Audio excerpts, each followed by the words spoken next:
हम्म। इसमें बच्चों कंटिन्यू अगर नॉमिनल अकाउंट की बात करें तो ये अकाउंट है, इसमें सभी एक्सपेंसेस और इनकम है उनको शामिल किया जाता है। इसमें एग्जाम्पल के रूप में नॉमिनल अकाउंट्स है वो एक्सपेंसेस जैसे सैलरी पेड और रेंट पेड व डिस्काउंट अलाउ बैड डेट्स आदि इसमें शामिल किए जाते हैं। अगर हम यहाँ पे nominal accounts related to income बात करें तो commission received, interest received, discount आदि की हो सकती है। यहाँ पे इसके लिए जो रूल लागू होता है वो होता है कि debit all expenses and credit all income और गेन्स। फॉर एग्जांपल यह है कि 20,000 रुपये सैलरी के दिए तो इसके लिए सैलरी का खर्चा है तो उसे डेबिट किया जाएगा और कैश को क्रेडिट किया जाएगा क्योंकि यहाँ पर कैश जा रहा है। इसी प्रकार रिसीव्ड कमीशन है ₹5,000 से अगर प्राप्त होता है तो यहाँ पर कैश आ रहा है तो उसे डेबिट किया जाएगा जो आ रहा है। क्रेडिट जो है इनकम है तो वो जो कैश आ रहा है वो इनकम है तो उसे क्या किया जाएगा, क्रेडिट किया जाएगा 5,000 रुपये से।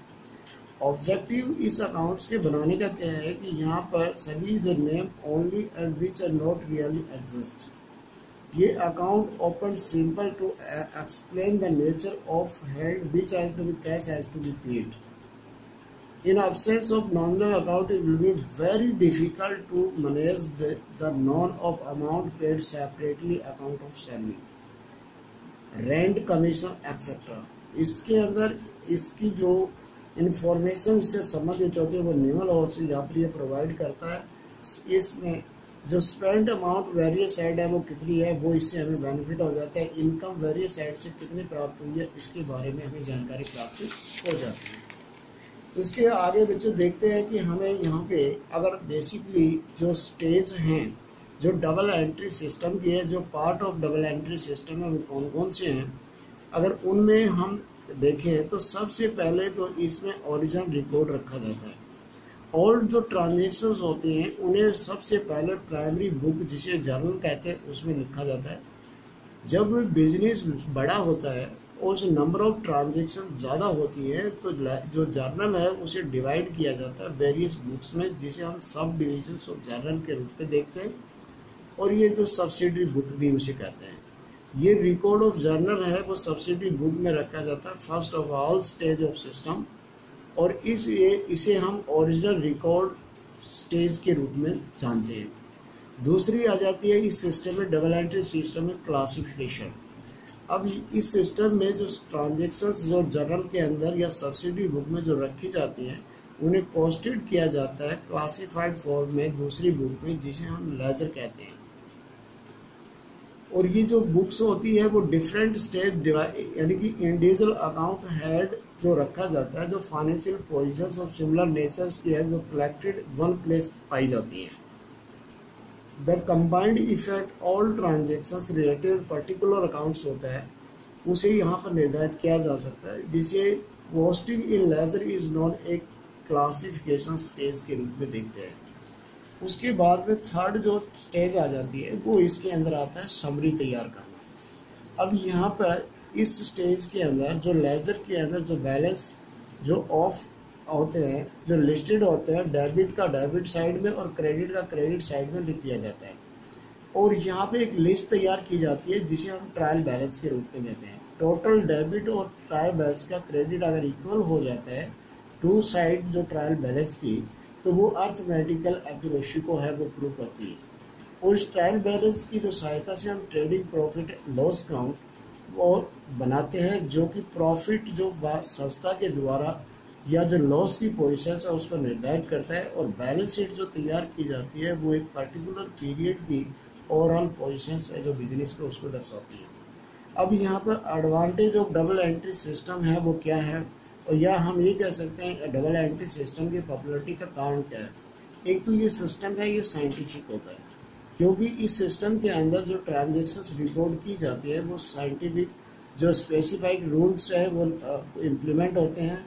और ये जो रूल्स मोर साइंटिफिक होते हैं दूसरे सिस्टम के बुक कीपिंग के। दूसरा complete record of every transaction है वो यहाँ पर संभव होती है क्योंकि डबल एंट्री में ऑल जो अकाउंट्स हैं वो डिवाइड 3 पार्ट्स में होते हैं। तो personal account, real account, nominal account के अंदर। और यहाँ पर बहुत द डेबिट और क्रेडिट एस्पेक्ट्स है वो ट्रांजेक्शन्स की वो यहाँ पर की जाती है, जिससे यहाँ पर ये होता है कंप्लीट रिकॉर्ड ऑफ ट्रांजेक्शन है वो मेंटेन किया जाता है, जिससे यहाँ पे जो फुल डिटेल है वो ट्रांजेक्शन्स की वो इजीली बहुत अवेलेबल हो जाती है, जो टाइम के ऊपर और फ्यूचर्स के लिए। उसके बाद में ट्रायल बैलेंस यहाँ पर बनाया जाता है, जो कि अर्थमेटिकल एक्यूरेसी है वो दोनों साइड की दर्शाता है।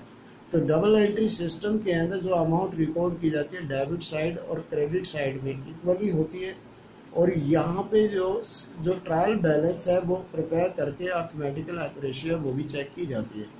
उसके साथ साथ बच्चों यहाँ पर preparations of trading profit and loss account बनाया जाता है, क्योंकि इसकी सहायता से ट्रायल बैलेंस की सहायता से हम trading profit and loss account जो हम बनाते हैं उसमें ग्रॉस प्रॉफिट और इसमें प्रॉफिट एंड लॉस अकाउंट बनाया जाता है, और ये बनाकर हम फाइनल पोजीशंस है वो बिजनेस की हम देख सकते हैं।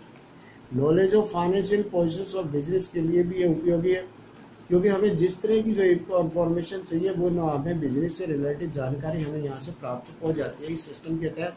नंबर 6 अगर बात करते हैं नॉलेज ऑफ वेरियस इंफॉर्मेशन जो हमें प्राप्त होते हैं, तो उनमें से हमें यहाँ पर इजीली जो मिल जाती है, what is the amount of sale purchase and closing stock हमारे पास क्या है, what amount of due to the receive from the customers क्या है, अदर वर्ड हम ये कह सकते हैं total number of debtors of amount कितनी है, ये हमें आसानी से यहाँ पर फाइंड आउट हो जाती है। इसके साथ साथ हमें कितना पेड करना है सप्लायर्स को, total number of creditors amount कितनी है, वो भी हमें यहाँ से डबल एंट्री सिस्टम में आसानी से प्राप्त हो जाती है। इसके साथ साथ किसे कितना पेड किया है किस ऐड के अंदर, वो भी सेपरेटली हमें यहाँ से प्राप्त कर सकते हैं। उसके साथ बच्चों यह भी आ जाता है कि how much amount has been, इसके अंदर of this account each of income है वो सेपरेटली कितनी है, ये भी यहाँ से आसानी से प्राप्त हो जाता है। नंबर 7 की बात करें तो यहाँ पर फ्रॉड होने की संभावना बहुत ही कम हो जाती है।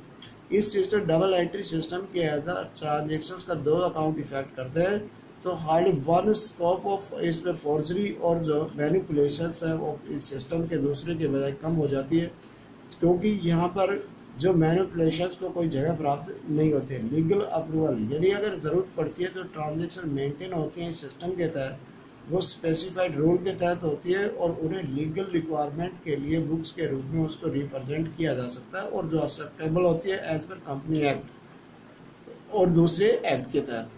यहाँ पे जो कंपलसरी जो जॉइंट स्टॉक कंपनी होती है, बैंक और इंश्योरेंस कंपनीज होती हैं, उन्हें वो क्या है कि अपनी जो डबल एंट्री सिस्टम है वो अपनानी होती है।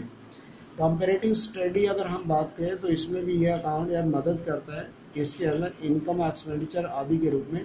दूसरा मैनेजमेंट इसमें कंपेयर कर सकती है अपने एक्सपेंडिचर करंट ईयर का और प्रीवियस ईयर से इसकी जानकारी प्राप्त करने के लिए।